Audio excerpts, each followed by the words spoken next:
Look, I know this is your job and everything, right? I understand that you have to ask these questions, but I've already told this whole story to the officer who rescued me. Well, the officer who untied me. Somebody else rescued me, or something, at any rate. I have a good memory for details. Do you understand me? Like, nearly photographic memory. Yes, I know that technically doesn't happen, but the point is, I remember everything about a scene, down to the most minute details. It's an annoying part of who I am, both for people who know me and myself. Just a side effect of my OCD. And not this nonsense self-diagnosed, I like things clean so I must have OCD stuff. I have an actual mental aberration about this sort of thing. I remember the exact amount my first paycheck for my first job 12 years ago. $544.11. I remember the exact outfit I was wearing on the night of my disastrous first date.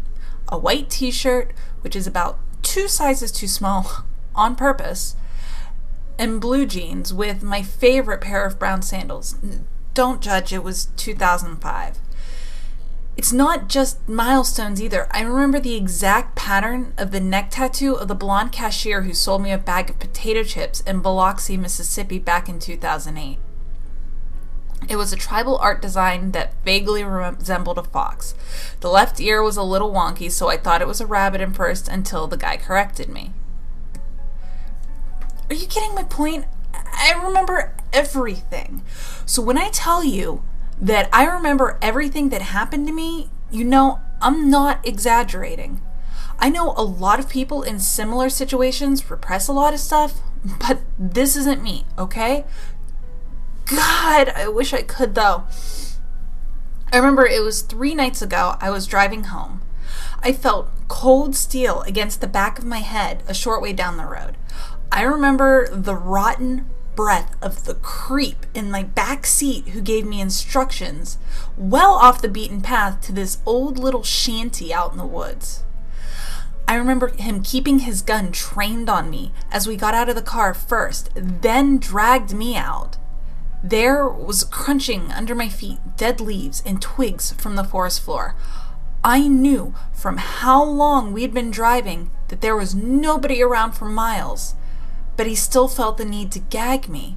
I remember the sickeningly sweet smell and taste of the duct tape he used to cover my mouth, not to mention the feel of the adhesive on my wrists as he bound them tightly behind my back, then forced me to march at gunpoint around the back of his house to his cellar, though I'm sure the creep had his own little pet name for his place of torment.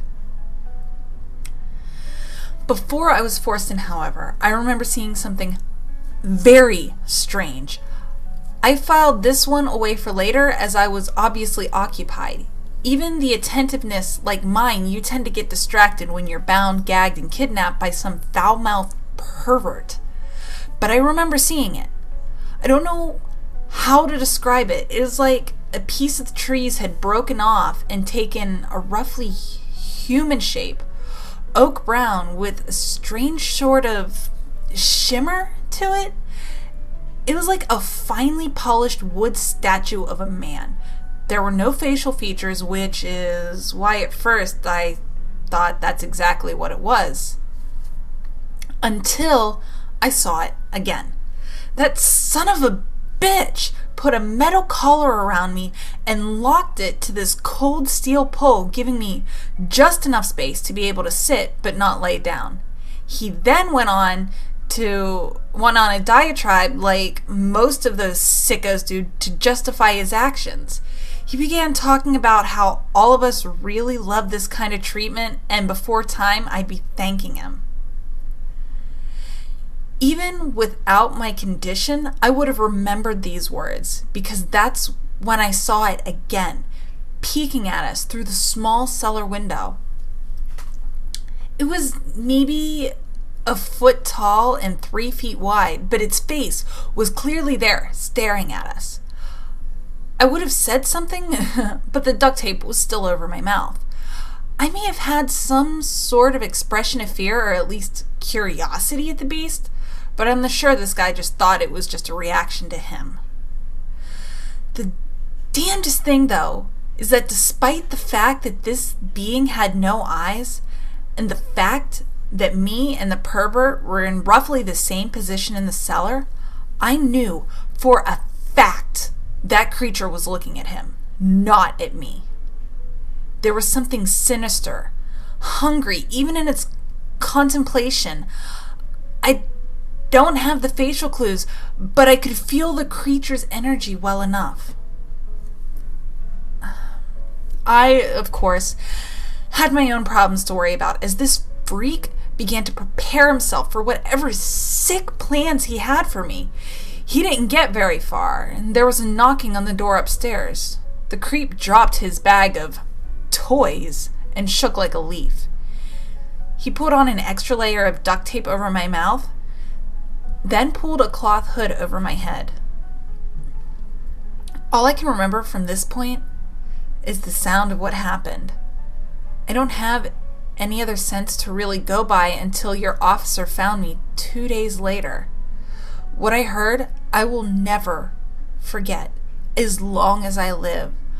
I may eventually forget my first paycheck, my first date, and that damn botched tattoo, but I swear, the sounds that creature made as it pushed its way through the door will haunt me forever.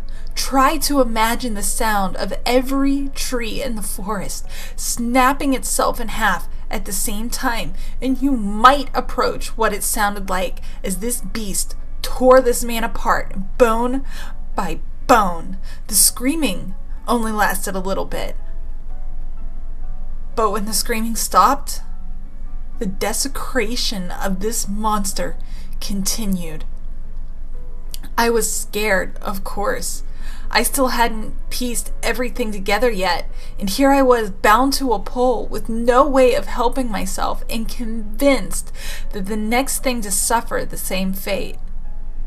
Just about that point in time, I began to panic, pulling tightly against the damn collar that kept me tethered in place. I felt a soft, polished wooden hand grasp my forearm. It wasn't a firm grip or a forceful one. It was soft, reassuring. I felt the creature's face mere inches away from mine behind the hood. There was a whisper, almost like a child's voice, only a touch more raspy. "Don't worry," it said. "The monster is gone now." After that, the creature left me. I don't mean that it went back upstairs or anything. I mean, it disappeared on the spot. That's it. That's everything I remember until you showed up. I don't trust I need to bore you with the details of the 2 days I spent alone in that damn cellar. I know you probably think I'm crazy already, but there's one last thing I guess I should add. While that creep was screaming, I heard another sound echo through the cabin over top of his. It was the sound of a dozen people around my age laughing in triumph with malice glee. I'm sure when you search the place, you'll find evidence that I wasn't the first. Far from it. But I know for a fact that I was the last.